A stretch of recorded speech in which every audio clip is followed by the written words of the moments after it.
लोग आज पूरे हिंदुस्तान में लोग उसके प्रोटेस्ट कर रहे हैं कि वक्फ बोर्ड नहीं होना चाहिए। हमारे नेता को चाहिए कि हमारी बात वहां तक पहुंचाए। तो कलम की ताकत दीजिए।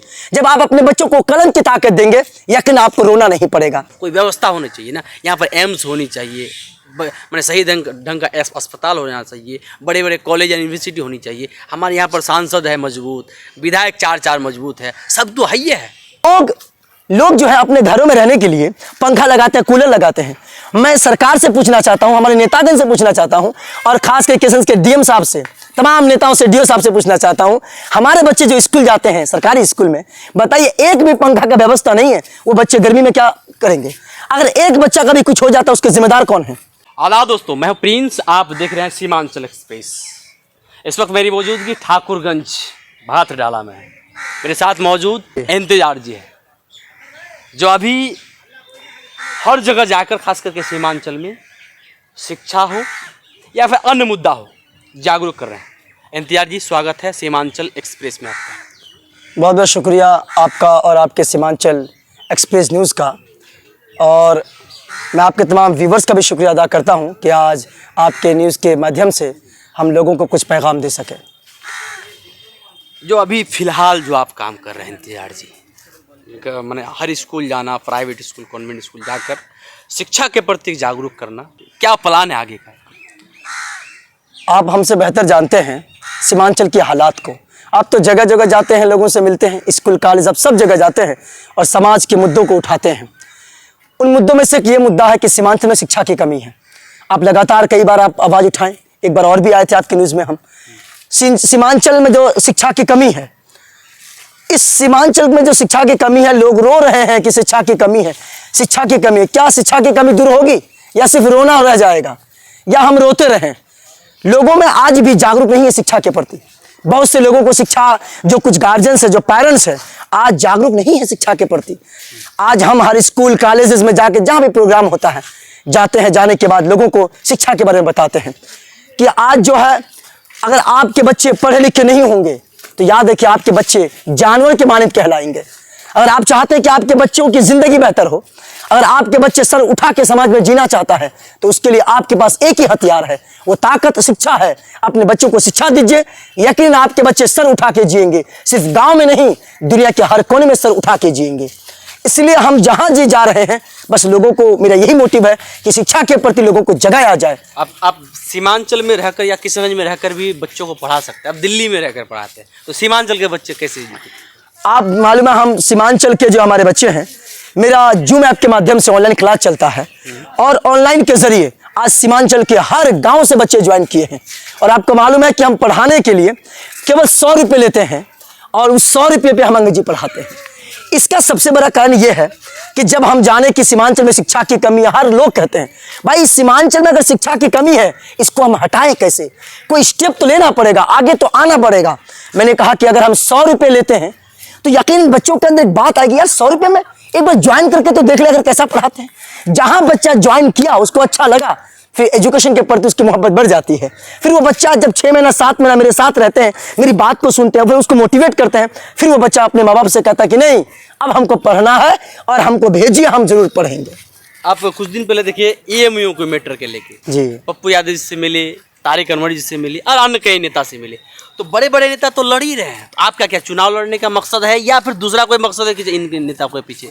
नहीं, मेरा मकसद चुनाव लड़ने का नहीं है और ना मेरी ख्वाहिश है। हाँ, मैं इनकार भी नहीं करता हूँ, अगर मेरी ज़रूरत पड़ेगी इस किशनगंज को, सीमांचल को, भविष्य में इंतज़ार तेरी ज़रूरत है, तो हो सकता है कि मैं आ सकूँ, मैं भी। लेकिन अभी कोई मेरी सोच नहीं है। पप्पू जी से मिलने का जो मकसद है, तारिक अनवर साहब से, अन्य नेताओं से मिलने का एक ही मकसद है कि सर अगर किशनगंज में एएमयू नहीं बन रहा है, अगर उसका फंड रिलीज नहीं हो रहा है, तो इसके जिम्मेदार सिर्फ एक आदमी नहीं है, हम सब उसके जिम्मेदार हैं। सिर्फ एक नेता जिम्मेदार नहीं है, सीमांचल के तमाम नेता जिम्मेदार है, और इसकी आवाज सब नेताओं से उठनी चाहिए। नहीं, बड़े बड़े नेता तो लड़ ही रहे थे, क्या आपको लग रहा है कि मेरा जो ये 2-4 जो पत्र है वो कामयाब हो पाएगा? बिल्कुल। देखिए, कह रहा कि अगर आग लगी है, अगर आप पूरे आग को बुझा नहीं सकते हैं, तो थोड़ा सा पानी तो डाल सकते हैं। कम से कम बुझाने वालों में से आपका भी तो नाम आएगा, कम से कम आग लगाने वाले में तो नाम नहीं आएगा। तो हमारी कोशिश है कि हम इनसे जाएं, अपनी बात को रखें, अपनी राय रखें, और इन लोगों ने जो है श्री पप्पू यादव जी, श्री तारिक अनवर साहब, हमारे MP जावेद साहब, तमाम लोगों से मुलाकात हुई। सबों ने ये बात कही कि हम लोग आवाज़ उठाएंगे और उठा रहे हैं और इंशाल्लाह ज़रूर बनेगा। खास करके जो सरकारी स्कूल की अभी बात हो रही है शिक्षा की, जी, वहाँ पर जो व्यवस्था है वो कहीं ना कहीं सही नहीं लग रहा। गर्मी के मौसम में पंखा नहीं वगैरह और कुछ नहीं रहती है। बिल्कुल, आपने बहुत सही बात कही है और मैं आपको मुबारकबाद पेश करता हूँ इस सवाल के लिए। मेरे मन में बहुत बहुत दिनों से ये सवाल था और आपने आज पूछ ही लिया कि इतनी गर्मी रही 2 दिन पहले, आपने देखा 37-39 डिग्री सेल्सियस। लोग जो है अपने घरों में रहने के लिए पंखा लगाते हैं, कूलर लगाते हैं। मैं सरकार से पूछना चाहता हूं, हमारे नेतागण से पूछना चाहता हूं और खास करके किशनगंज के DM साहब से, तमाम नेताओं से, DO साहब से पूछना चाहता हूं, हमारे बच्चे जो स्कूल जाते हैं सरकारी स्कूल में, बताइए एक भी पंखा का व्यवस्था नहीं है, वो बच्चे गर्मी में क्या करेंगे? अगर एक बच्चा का भी कुछ हो जाता है उसके जिम्मेदार कौन है? आप जिम्मेदारी लेंगे उस बच्चों का? इतनी गर्मी में लोग तो घर से बाहर नहीं निकलते। ये कमी किसका? ये कमी अगर मैं देखा जाए तो हमारे नेताओं की भी है, जिसको हमने अपना रिप्रेजेंटेटिव बनाया, चुन करके उसको असेंबली तक और पार्लियामेंट तक भेजा है। उनकी निगरानी होनी चाहिए कि स्कूल में व्यवस्था है कि नहीं है। हमारे बच्चे जो इतनी गर्मी में पढ़ रहे हैं, हम तो AC और कूलर में रहते हैं, लेकिन बहुत से ऐसे बच्चे हैं जो स्कूल जा रहे हैं, उनकी हालात कैसी है? उस गर्मी में बच्चे पढ़ पाएंगे कि नहीं पाएंगे? इसका व्यवस्था तो होना चाहिए। आगे की आपका रणनीति क्या है? समझ में नहीं आता आखिर करना क्या चाहते हैं? शिक्षा के प्रति जागरूक है, नेतागिरी करना है, या फिर राजनीतिक में आना है, या फिर और कुछ करना है? बिल्कुल, राजनीतिक से हमारा कोई लेना देना नहीं है और बस मेरी सोच है कि हम लोगों को शिक्षा के प्रति जगाएं। जो सीमांचल में कमी है, लोगों को हम बताएं कि तुम्हारे सीमांचल में किस चीज़ की कमी है। तुम अपने नेता को पूछो कि आपके पास ये है, हमारे पास ये क्यों नहीं है, ये क्यों नहीं बन रहा है। मैं इसी प्रति लोगों को जगा रहा हूं कि आप जगो, अब जगने का वक्त आ गया है। आपने बहुत सो लिया, शिक्षा के प्रति बस हमारा यही मोटिव है और कुछ नहीं। आगे क्या प्लान है? आगे प्लान है और भी बहुत सारे प्लान्स है, बस इसमें से एक ये प्लान है कि सीमांचल में शिक्षा की कमी दूर हो और सीमांचल को जो चाहिए स्पेशल पैकेज सोचिए। हम तो गवर्नमेंट से कह रहे हैं कि बिहार में सबसे ज़्यादा अगर शिक्षा की कमी है तो हमारे सीमांचल में, लोग कह रहे हैं और सरकार का डेटा भी है। तो मैं कह रहा हूँ कि सरकार को चाहिए, हमारे नेतागण को चाहिए कि सीमांचल के लिए स्पेशल पैकेज हो, हमारे बच्चों के लिए, पढ़ाई के लिए, तालीम के लिए, इंफ्रास्ट्रक्चर के लिए व्यवस्था होनी चाहिए। सीमांचल की जो बदहाली है, फिलहाल जो बदहाली है, गरीबी, भूखमरी, इलाज के लिए पैसा नहीं दे, कैंसर वाला मरीज है चंदा करके पेशेंट का इलाज करना, किडनी का मरीज है चंदा करके इलाज करना पड़ता है। नेताओं को कोई असर नहीं पड़ता इसमें। बिल्कुल, आपने सही बात कही है और मैंने आपको भी देखा है, आपने कई लोगों की मदद के लिए आपने चंदा भी किया और उन गरीब बच्चियों की दुआएं हैं आपके साथ, लोगों की दुआएं हैं। ये काम तो हमारे नेताओं को जाकर करना चाहिए था। अगर गरीब की बेटी है, जाना चाहिए था। जब वोट का समय आता है, लोग गिर गिराते हैं जाकर के, उन्हीं बेटियों से आज जिनकी शादी है लोग आगे नहीं बढ़ते हैं। ये उन लोगों का काम था। पर आपको मैं मुबारकबाद पेश करता हूँ, आपको धन्यवाद देता हूँ कि आज आप मसीहा के रूप में इन लोगों का साथ दे रहे हैं।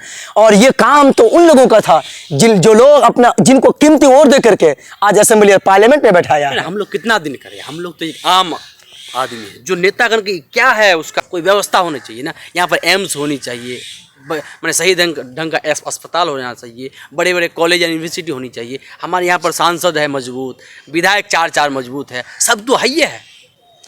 आपने बहुत सही बात कही है। आज हमारे पास RJD को और हम कांग्रेस को हमेशा वोट देते आए हैं। आज MLAs हैं उनके और MP भी उनके हैं। लेकिन अफसोस की बात यह है कि हमारे पास एक मेडिकल कॉलेज नहीं है। आज 10 साल से MP हैं कांग्रेस के और हमेशा कांग्रेस को वोट देते आ रहे हैं। हम RJD को हमेशा फॉलो करते हुए आए हैं। लेकिन हमारे पास जो कमी है, ये कमी दूर कब होगा? आज एक मेडिकल कॉलेज नहीं है। आज फार्मेसी करने के लिए आपके बच्चे, जो गरीब बच्चे हैं, मान लीजिए कि जो अमीर के बच्चे हैं, नेता के बच्चे, वो तो चले जाते हैं। आपके बच्चे गरीब हैं, वो जो अगर फार्मेसी करना चाहते हैं, उनको बाहर जाना पड़ता है। 10 लाख 20 लाख खर्च होता है, 5 लाख 10 लाख कहाँ से मैनेज करेंगे? आप देखिए, एक PG के लिए कॉलेज नहीं है आपके पास। आपके किसान से ज्यादा सीमांचल से बच्चे B.Ed और D.Ed करने के लिए जा रहे हैं। आपके पास एक B.Ed के लिए कॉलेज नहीं है, एक D.Ed के लिए कॉलेज नहीं है। कितनी अफसोस की बात है। हमारे नेतागण कब ध्यान देंगे इन बातों पर? अभी फिलहाल जो मैंने एक मुद्दा छिड़ा हुआ है वक्फ बोर्ड को लेकर, जी, कि आपका क्या नजरिया? देखिए, वक्फ बोर्ड है तो हम यूं कहेंगे, मेरी जो नजरिया है और जो मेरी सोच है, बस मैं यही कहूंगा कि जो हमने जिनको चुन करके भेजा है, हम यहाँ तो आवाज़ दे सकते हैं। हमारी आवाज़ कौन सुनेगा? हम जो बड़ा हाउस है घर गाँव हमारे देश का, जो पार्लियामेंट है, हमने नेता चुन के भेजा है। इनकी जिम्मेदारी बनती है क्योंकि हमारी सोच को वहाँ प्रकट करें, हमारी सोच को बताएं। असेंबली में जिन नेताओं को हमने भेजा है, हमारी सोच को बताएं कि हमारी सोच क्या है। लोग आज पूरे हिंदुस्तान में लोग उसके प्रोटेस्ट कर रहे हैं कि वक्फ बोर्ड नहीं होना चाहिए। हमारे नेता को चाहिए कि हमारी बात वहाँ तक पहुँचाए। क्या संदेश रहेगा? मैं संदेश ये देना चाहूँगा कि मैं खास करके लोगों को बोलना चाहूँगा, बताना चाहूँगा आपके न्यूज़ के ज़रिए कि आप रो रहे हैं कि हमारे साथ ये हो रहा, हमारे साथ वो हो रहा है। हम यही कहना चाहेंगे हर लोगों से कि आप कब तक रोएंगे, आप कब तक रोएंगे इस तरह। आप अपने बच्चों को पढ़ाइए, आप अपने बच्चों को पढ़ाइए, अपने बच्चों को कलम की ताकत दीजिए। जब आप अपने बच्चों को कलम की ताकत देंगे, यकीन आपको रोना नहीं पड़ेगा। आज हमारे पास अगर कमी है तो हमारे पास कलम की ताकत की कमी है, हमारे पास कलम की ताकत नहीं है, हम अब रो रहे हैं, इसलिए रोने से कोई फायदा नहीं है। इस तरह के मुद्दे आते रहेंगे, आपको रोते रहना पड़ेगा, आप प्रोटेस्ट करते रहेंगे। इससे बेहतर है कि अपने बच्चों को पढ़ाइए, अपने बच्चों को लिखाइए। जब आपके बच्चों के पास कलम की ताकत आएंगी ना, फिर दुनिया आपसे डरेंगी कि हमारे पास भी कलम की ताकत है। चलिए इंतजार जी, इसके लिए आपको शुभकामनाएं कि आपका जो खास करके पॉजिटिव व्यू है, जी, जो माइंड है, ये सीमांचल के प्रति है। आभार है आपका कि आप कम से कम ये जो बात है, आवाज़ है, कम से कम सीमांचल के लिए दिल्ली में रहकर भी उठाते हैं। चलिए आपके उज्जवल हो, उसके लिए कामना करता हूँ। शुक्रिया।